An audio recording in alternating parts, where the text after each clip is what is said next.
Season మొత్తం అంతా solo bye అని మొత్తం హౌస్ లో వాడేవో ఏ ప్రమోషనా లేకపోతే సోలో బాయ్ అనలే, సోలో ప్లేయర్ అన్న. సోలో బాయ్ అని కూడా లైక్ అన్న, లైక్ మూవీ ప్రమోషన్ అని కాదు, నేను సోలో గేమ్ అన్నది నేను చెప్పిన. అండ్ సోలో బాయ్ అని లైక్ ఎన్నిసార్లు వచ్చిందో అది వస్తే మంచిదే యాక్చువల్లీ, ఎందుకంటే నా ఫిల్మ్కి ప్రమోట్ అవుతుందని. కానీ ఫిల్మ్కి ప్రమోట్ అవ్వాలని నేను అన్ని రోజులు అసలు అట్లా అంత ఇట్స్ లైక్ నా కైండ్ ఆఫ్ మీరు చూసుకుంటే అంటే ఇట్లా ఒక ఇండివిజువల్గా ఉంటూ ఎవరికి అట్లా ఫేవరిజం చూపించకుండా, సో అంతమంది టార్గెట్ చేస్తూ ఇట్లా ఇది చేద్దాం అది చేద్దాం అంటున్నా కూడా ఒంటరిగా ఉండిపోయి 2.5 months 3 months గడపడం అన్నది చాలా కష్టం బ్రో యాక్చువల్లీ ఆ హౌస్ లో. ఎందుకంటే మనకి ఏదో ఒక పాయింట్ లో మనం డిప్రెస్ అవుతాం, లో ఫీల్ అవుతాం, అరే ఒక ఫ్రెండ్ ఉంటే బాగుండు, షేర్ చేసుకోవచ్చు అనిపిస్తుంది. సో మనం ఒక హ్యూమన్ రిలేషన్షిప్ అన్నది చాలా మంది కోరుకునే ఒక నీడ్. కానీ నేను అంత పెద్ద నీడ్ ని పక్కన పెట్టేసి నా సిద్ధాంతం కోసం నేను పోరాడాలి అని చెప్పేసి నాకు చాలా సిచ్యువేషన్స్లో అనిపించేది. వెళ్ళి మాట్లాడదాం వాళ్ళతోనే అది ఇది అని. నాకు ఫస్ట్ 1-2 weeksలో అర్థమైపోయింది వాళ్ళు వాళ్ళ ప్రయారిటీస్ వాళ్ళు సెట్ చేసుకున్నారు, వాళ్ళు జస్ట్ పైన ఉంటున్నారు నాతోని. సో నేను ఎందుకు అనవసరంగా వెళ్ళి why to force myself అని చెప్పేసి నాకు అనిపించింది. దాని తర్వాత ఫ్యామిలీ వీక్ అయిపోయిన తర్వాత వాళ్ళు కావాలని ఏదో స్ట్రాటజిక్ గా నాతో ఫ్రెండ్షిప్ చేయాలని అనిపించింది. ఎందుకంటే అందరి పేరెంట్స్ మీరు గౌతమ్తో మంచిగా ఉండండి అని చెప్తే, ఎవరో చెప్తే మనతో మంచిగా ఉండే, అది రియల్ ఫ్రెండ్షిప్ కాదు, అది మనతో స్వతహాగా రావాలి కదా. అది మా అన్నయ్య చెప్పేసిండు, అది నాకు చాలా హెల్ప్ అయింది. ఎందుకంటే అక్కడ ఏంటి రియల్ అన్నది నాకు తెలిసిపోయింది. వాళ్ళు నా దగ్గరికి వచ్చే ముందే నాకు అర్థమైపోయింది వీళ్ళు ఇది ఒక పర్టికులర్ స్ట్రాటజీ పెట్టుకుని ఒక మోటోతో నా దగ్గరికి వస్తున్నారు అన్న విషయం నాకు అర్థమైపోయింది. చెప్తావు గౌతమ్ హౌస్లో కెమెరాస్ని వాడినట్టు ఎవరు వాడలేదు హౌస్లో అన్నారు. అంటే లైక్ ఎదుటి వారితో మాట్లాడకంటే కెమెరాస్తో ఎక్కువ మాట్లాడేవా అని చెప్పి అన్న దానికి ఏం చెప్పాలంటే, అదే ఎదుటి వాళ్ళతో మాట్లాడేంత బాండింగ్ నాకు లేనప్పుడు నాలో నేను కూర్చొని మాట్లాడుకునేవాడిని. సో కెమెరాస్ రికార్డ్ చేసేవి, నేను కెమెరా ముందుకెళ్ళి ప్రతిసారి ఓన్లీ తేజ అప్పుడు ఒక్కదప్పుడు తేజ మదర్ని పంపించండి అని కెమెరాకి వెళ్ళి అడగడం జరిగింది తప్ప మిగతా ఏ సిచ్యువేషన్ లో అయినా అక్కడ నువ్వు బిగ్ బాస్ హౌస్ లో ఏ మూలలో ఉన్నా అది జూమ్ వచ్చేస్తుంది. నేను ఎక్కడో మూలకు కూర్చొని నేను దాచుకొని మాట్లాడుతున్నా కూడా వచ్చి రికార్డ్ అయిపోయి నీ కళ్ళలో ఉన్న ఎక్స్ప్రెషన్లు కన్నీళ్ళు కూడా క్యాప్చర్ చేసేస్తుంది. సో వెంటౌట్ చేసుకోవాలి కదా మనము, మనకేమైనా అనిపిస్తే హైస్ కానీ లోస్ కానీ వచ్చినప్పుడు వెంటౌట్ చేసుకోవాలి కదా. ఇప్పుడు వేరే వాళ్ళు ఏమో ఫ్రెండ్స్ తో చెప్పుకునే వాళ్ళు, నేనేమో నాలో నేను చెప్పుకునేవాడిని, అదొకటే డిఫరెన్స్. అండ్ ఇంకోటి ఈ పూల్ దగ్గర మదర్ పక్కన కూర్చొని ఉండి మాట్లాడడం అది జరిగింది కదా, అది లైక్ ఎక్కడో సింపతి అని చెప్పి జనాలు కొంతమంది అన్నారు, దానికి ఏం చెప్పాలి? సో అట్లేం లేదు బ్రో, ఎందుకంటే నేను ఫస్ట్ లాస్ట్ సీజన్ నుంచి చెప్తుంది ఏంటంటే లైక్ మా మదర్ అంటే నాకు స్పెషల్, మా మదర్ పట్ల నాకు ఎంత బాండింగ్ ఉందో నాకు ప్రపంచానికి మొత్తం తెలుసు. అంటే like big boss season 7 season 8 చూసిన తెలుగు ఆడియన్స్ అందరికీ తెలిసిన విషయమే. సో దాంట్లో నేను కొత్తగా నేను చేసింది ఏం లేదు. జస్ట్ ఏంటంటే సో నాకు ఒక బలం లాగా, ఇప్పుడు ఫర్ ఎగ్జాంపుల్ ఇప్పుడు మన ఫ్రెండ్ కానీ లేకపోతే మన మదర్ కానీ మనతో ఉన్నప్పుడు వాళ్ళతో షేర్ చేసుకుంటాము. నేను అందుకే చెప్పిన, నేను ఒకటి అది వచ్చిందో రాలేదో మీరు దీన్ని కూడా ఏదో స్ట్రాటజీ అట్లా ఇట్లా అనుకోకండి, నేను మా మదర్ని ఉన్నట్టు ఇమాజిన్ చేసుకోండి. సో నాకు అట్లా అంత బాండింగ్ ఉన్న ఫ్రెండ్స్ ఎవరు లేరు కాబట్టి సో నేను మా మదర్తో మాట్లాడుకుంటున్నా, నేను నా బాధల్ని కానీ సంతోషాలను కానీ వెంటౌట్ చేసుకుంటున్నా అని చెప్పేసి అన్నా. సో దాంట్లో అసలు ఎలాంటి తప్పు లేదు. అండ్ నేను దానికి అట్లా అనుకుంటే కదా నేను చేయలేను. కానీ so I use to feel that మా మదర్ నాతోనే ఉంది. ఒక పాయింట్ తర్వాత నాకు ఎప్పుడైతే లో ఫీల్ అవ్వడం స్టార్ట్ అయిందో, అంటే అంత ఎవరు అర్థం చేసుకోవట్లేదు నన్ను అన్న పాయింట్లోకి వెళ్ళిపోయినో, సో అప్పుడు నేను మా మదర్ని లైక్ ఇమాజిన్ చేసుకొని ఆవిడ నాతోనే ఉందన్న ఒక స్ట్రెంగ్త్ని క్యారీ చేసేవాడిని. సో అలా పంచుకునేవాడిని నేను, మా మదర్ నాతోనే ఉంది అనుకోని. ఇప్పుడు సీతాఫల్ ఏంటి బ్రో, సీతాఫల్ ఇష్యూ ఏంటి అక్కడ? నన్ను అదే సిగ్గులేదా ఏదో వర్డ్ వాడినందుకు నవ్వుతున్నావు అని చెప్పి అంత రచ్చ చేసావు యాక్చువల్లీ. దాని తర్వాత నిఖిల్ని కూడా నువ్వు చాలా మాటలు అన్నావు కదా. సిగ్గు లేకుండా అన్న వాడికి నేను యాక్చువల్లీ రచ్చ చేయలేదు. యాక్చువల్లీ ఆడియన్స్ లో నెగిటివ్ అయింది, నేను దాన్ని అంత ఎక్కువ అనలేదు. సిగ్గు లేకుండా అనకు అని చెప్పేసి అన్నా తప్ప గొడవ కూడా పెట్టుకోలేదు ఆ విషయంలో. సో సీతాఫల్ మ్యాటర్ ఏం జరిగిందంటే యాక్చువల్లీ ఒక ఫన్ వేలో నేను జస్ట్ ఒక ప్రాంక్ లాగా క్యాజువల్గా నేను ఒక ఫన్ వేలో దాన్ని పుల్అవుట్ చేద్దామని అనుకొని అప్పటి వరకు అంత గొడవ ఏం లేదు, ఎవరితోనేం అది లేదు. సో నేను కెమెరాకి చెప్పిన, నేను ఒక ఫన్ చేయబోతున్నా, సో చూద్దాం ఎట్లా రియాక్ట్ అవుతారో అన్నది. ఇప్పుడు గంగావతి ప్రాంక్ చేసిండ్రు. సో ఇక్కడ ప్రాబ్లమ్ ఏంటంటే బ్రో, ఇప్పుడు ఒక పర్సన్ ని టార్గెట్ చేద్దాం లేకపోతే వీడిని ఏదో ఒక రకంగా ఇరికిద్దామని అనుకున్నప్పుడు ఇంతమంది చెప్పినట్టు వాయిస్ రైజ్ చేస్తే డిస్రెస్పెక్ట్ అనడము, లేకపోతే ఫన్ చేద్దాం అనుకుంటే నువ్వు ఇల్లు మొత్తాన్ని లైక్ ఇంటి రేషన్ మొత్తాన్ని నేను మొత్తం అసలు ఆ వీక్ కి సరిపడా బియ్యము కూరగాయలు అన్ని తినేసినంత ఇష్యూ చేయడము. సో అది ఇక ఒక పర్సన్ డెఫినెట్గా ఏదో ఒక రకంగా నువ్వు ఆ తప్పు చూపించాలన్నప్పుడు ఇట్లా చిన్న చిన్న మిస్టేక్స్నే వాళ్ళు ఒక పెద్ద మిస్టేక్ ప్రొజెక్ట్ చేయడానికి ట్రై చేస్తారు.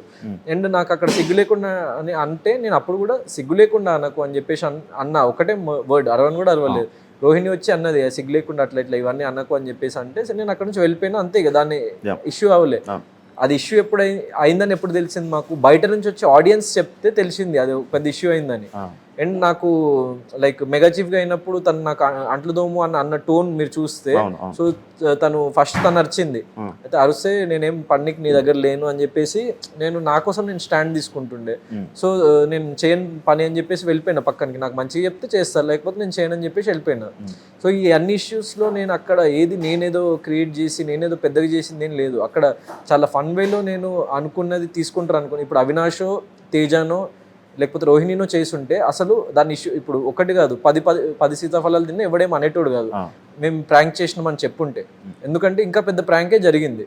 సో హౌస్ మొత్తం నిద్రపోతున్న వాళ్ళని లేపి అందరిని నిద్ర డిస్టర్బ్ చేసి మరి అది జరిగింది. సో అయినా కూడా వాళ్ళని ఒక ఎంటర్టైనర్స్ గా పర్సీవ్ చేస్తున్నారు కాబట్టి సో దాన్ని అంత పెద్ద ఇష్యూ చేయరు. ఇప్పుడు వీడు గౌతమ్ గారిని ఎప్పుడైతే మనము ఇట్లా నామినేట్ చేద్దాం, అది చేద్దాం, ఇది చేద్దాం, టార్గెట్ చేద్దాం అని వాళ్ళు ఫిక్స్ అయినరు. సో ప్రతి చిన్న ఇష్యూని పెద్దగా చేద్దామని వాళ్ళు ఫిక్స్ అయిపోయినరు. అది నాకు అది కనిపించింది. అండ్ దాన్ని వాళ్ళు అట్లా ప్రొజెక్ట్ చేయడానికి ట్రై చేసింది కానీ అది ఆడియన్స్కి అర్థమైపోయింది. దాంట్లో అంత అసలు ఒక చిన్న సీతాఫల్ గురించి ఎందుకు తను అలా మాట్లాడాల్సి వచ్చిందని ఆడియన్స్ బ్యాక్లాష్ అయినారు. నేను ఎక్కువ బ్యాక్లాష్ అవ్వలే అక్కడ. ఎందుకు కూడా తీసుకోలేదు అది cash? So first silver suit case ఇవ్వడం జరిగింది, తర్వాత గోల్డెన్ బ్రీఫ్ కేసు ఇవ్వడం జరిగింది. సో నా గోల్డెన్ మీ ఇద్దరు గోల్డెన్ అంత కాన్ఫిడెంట్ ఏంటి, దేనికి తీసుకోలేదు? సో కాన్ఫిడెంట్ అనే కాదు, నాకు ఈవెన్ నేను సెకండ్ వచ్చిన అని చెప్పేసి నాకు ఫోన్లో తీసుకొచ్చి ప్రూఫ్తో సహా చూపించినా కూడా నేను తీసుకోకపోయేటోని బ్రో. సో ఎందుకంటే నేను విన్ అయ్యే మూమెంట్ వరకు నేను గివ్ అప్ ఇవ్వద్దు అన్నదే నా సిద్ధాంతం, నేను లైఫ్లో ఎప్పుడైనా ఫాలో అయ్యేది. So it's not about money, it's not about anything. డబ్బు అనేది అవసరం ఖచ్చితంగా, నాకు ఎంత అవసరమో ఈ ప్రపంచంలో ఉన్న ప్రతి ఒక్క పర్సన్కి అవసరాలు అన్నవి ఉంటాయి. సో డబ్బు అనేది నేను ఒక అవసరంలో ట్రీట్ చేస్తే తప్ప నేను మనీ అంటే నా పర్టికులర్ పర్సనాలిటీ, నా ఎథిక్స్ ఒప్పుకోవన్నమాట. అంటే అది తీసుకొని నువ్వు యాక్సెప్ట్ చేసేసి నువ్వు రిటర్న్ వచ్చేసేయాలి అన్నది యాక్సెప్ట్ చేయదు. నువ్వు అనౌన్స్ చేసినప్పుడు నీ కోటింగ్ తక్కువ ఉంది గౌతమ్, అందుకే నువ్వు ఎలిమినేట్ అయిపోతున్నావు, నాకు 5th పొజిషన్లో ఎలిమినేట్ చేసినా పర్లేదు, కానీ నాకు ఆ 55 lakhs ఉన్న సూట్కే మొత్తం ఇచ్చేస్తా అన్న కూడా నేను తీసుకునేవాడిని కాదు. 55 lakhs అది 55 lakhs అయినా కూడా నేను తీసుకునేవాడిని కాదు. నాకు ఓపెన్గా చెప్పి అది మాకు ఆఫర్ చేయలేదు అంటే చెప్పలేదు ఎంత అమౌంట్ అని చెప్పలేదు. సో కానీ నాకు ఓపెన్గా చెప్పిన కూడా తీసుకోకపోయేవాడిని. నేను అదే సిద్ధాంతంతో ఏదైతే ఫస్ట్ నుంచి ఆడినో నిజాయితీగా అదే మార్గంలో నేను అక్కడ ఎండ్ కూడా నేను అట్లనే రెస్పెక్టబుల్ వేలోనే వచ్చేసిన. సో దానికి I'm very happy and proud నేను తీసుకున్నందుకు. మా ఫ్యామిలీ కూడా తీసుకోవద్దు అన్నది.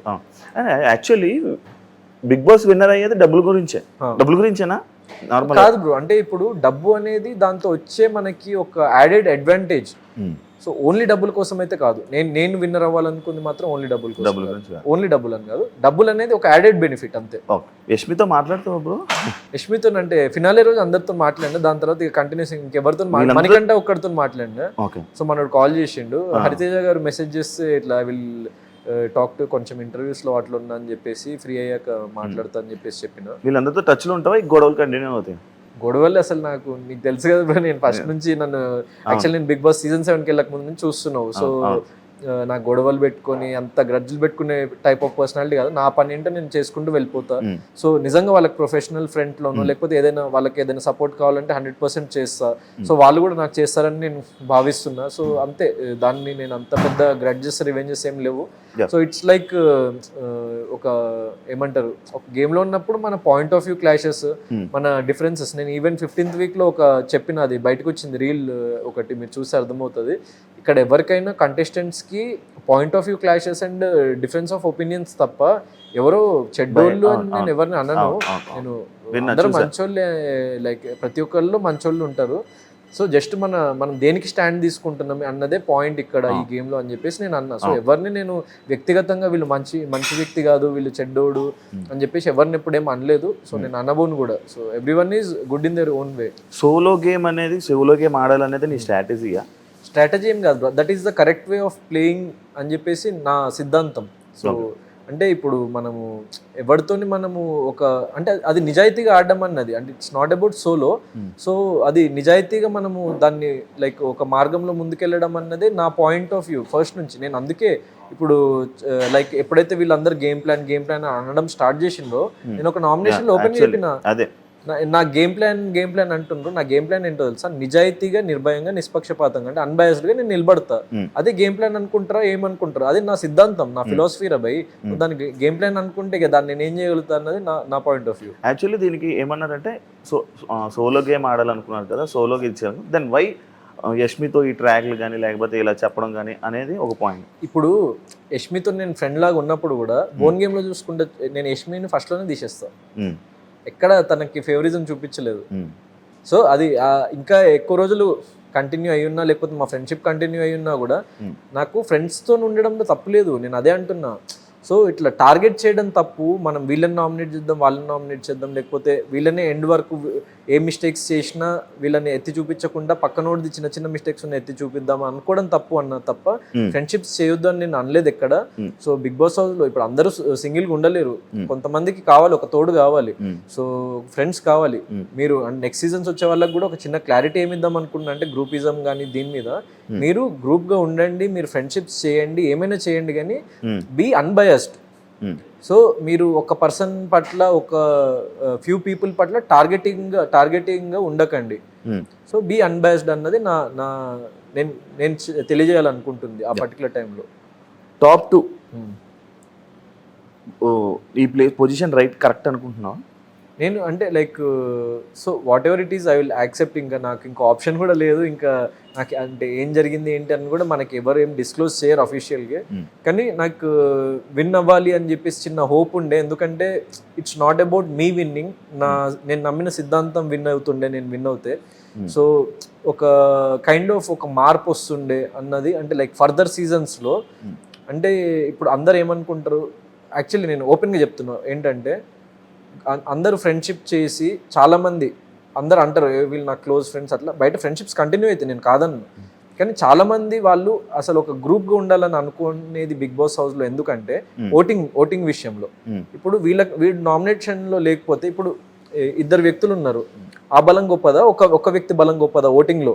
ఇప్పుడు నాకు 1,00,000 ఓట్లు పడుతున్నాయి, ఇంకొక పర్సన్కి 1,00,000 ఓట్లు పడుతున్నాయి, ఇంకో పర్సన్కి 20,000 వస్తున్నా కూడా వీళ్ళిద్దరు ఫ్రెండ్స్ అంటే 20,000 పర్సన్ నామినేషన్ లేకపోతే 20,000 కూడా ఇతని వైపు టర్న్ అయ్యి 1,20,000 అవుతుంది కదా ఓటింగ్. సో అది చాలా మంది అనుకొని వాళ్ళు లైక్ ఒక క్రియేట్ చేసుకున్న సిద్ధాంతం ఏంటంటే, అలయన్సెస్ ఉంటే ఇన్ కేస్ వాళ్ళు నామినేట్ అయ్యి వెళ్ళిపోయినా కూడా వాళ్ళ ఓటింగ్ బ్యాంక్ మనకు కన్వర్ట్ అవుతుంది, లేకపోతే అది అని చెప్పేసి చాలా మంది వాళ్ళు అనుకొని ఉండి ఒక కైండ్ ఆఫ్ దీంట్లో ఉంటారనమాట. సో ఫ్రెండ్షిప్స్ చాలా మంది చేసేది నేను చూసింది, నేను అబ్జర్వ్ చేసింది. సో బయటకు వచ్చిన తర్వాత ఆబ్వియస్లీ అక్కడ చేసిన ఫ్రెండ్షిప్ అన్నది ఇక అన్ని రోజులు కంటిన్యూ అయ్యి బయట కూడా ఫ్రెండ్స్లా ఉంటారు. కానీ హౌస్లో మేజర్గా అంటే తెలియని వాళ్ళు కలిసినప్పుడు సో అలాంటి స్ట్రాటజీస్ చాలా మంది కలుస్తూ ఉంటారు. సో ఎవరు అలా కలిసారని నాకు తెలియదు, కానీ సో ఇది చాలా మంది మైండ్లో ఉంటుంది. ఎందుకంటే నేను చాలాసార్లు పాత సీజన్స్ కంటెస్టెంట్స్ కూడా చెప్పడం విన్నా, నువ్వు కూడా ఇట్లా చెయ్యి, నువ్వు కూడా ఇట్లా మంచి స్ట్రాంగ్ కంటెస్టెంట్స్తో ఫ్రెండ్షిప్ చేసుకో, వాళ్ళ ఓటింగ్ నీకు వస్తుంది అది అని చెప్తారు. కానీ నాకు వద్దు, ఎవరి ఓటింగ్ వద్దు నాకు, నేను సింగిల్గా నిలబడతా. సో ఇంత డేరింగ్గా ఇంత ఫియర్లెస్గా ఉన్నప్పుడు దాని స్ట్రాటజీ ఎట్లా అంటారు? నీకు ఇంకా ఉండి పక్కనోడు ఓటింగ్ మన వైపు కన్వర్ట్ చేసుకోవాలి, వాడు నామినేట్ అయితే వాడి ఓటింగ్ కూడా మనకు వస్తుంది, ఇది కదా అసలు స్ట్రాటజీ అంటే, ప్లానింగ్ అంటే. నాకు ఓటింగ్ వద్దురా భయ్, నేను ఒక్కడనే నిలబడతా, చూద్దాం ఎంత దూరం వెళ్తున్నా అని చెప్పేసి అది తెగింపు అంటారు, కానీ అది స్ట్రాటజీ కాదు. సో ఇంకోటి కాదు. అండ్ నేను ఒక ఫిలాసఫీని పరిచయం చేద్దాం అనుకున్నా ప్రపంచానికి, అండ్ ఈ షో త్రూ. అంటే అదే ఇప్పుడు నువ్వు ఇండివిజువల్ గా లైఫ్ లో నువ్వు నిలబడగలిగి నువ్వు ఎండ్ వరకు వెళ్ళగలుగుతావని నేను ప్రూవ్ చేద్దాం అనుకున్నా. So that's what I stood for. అంటే అది నాకు అక్కడ గెలుపు నాకంటే ఆ సిద్ధాంతాన్ని ఇంకా ఎక్కువ గెలిపించేది, అండ్ ఇంకెక్కువ మంది చాలా ప్రౌడ్గా ఫీల్ అయ్యేవారని నాకు అనిపించింది, నా పర్సనల్ ఒపీనియన్ అది. So what ever it is I will accept. నేను చాలా ప్యూర్ హార్ట్తో, కంప్లీట్ హార్ట్తో యాక్సెప్ట్ చేస్తున్నా. అండ్ నాకు బయటకు వచ్చిన తర్వాత నేను ఈ సిద్ధాంతాన్ని నమ్మిన కాబట్టి అది చాలా మంది జనాల్లోకి వెళ్ళింది, అండ్ యునానిమస్ గా చాలా మంది చాలా సపోర్టివ్ గా మాట్లాడిండ్రు, చాలా మంది you are the real winner అని అంటుంది. సో నేను ఇంత స్టబ్బర్న్ గా నేను అనుకున్న ఫిలాసఫీ మీద ఉన్నా కాబట్టి.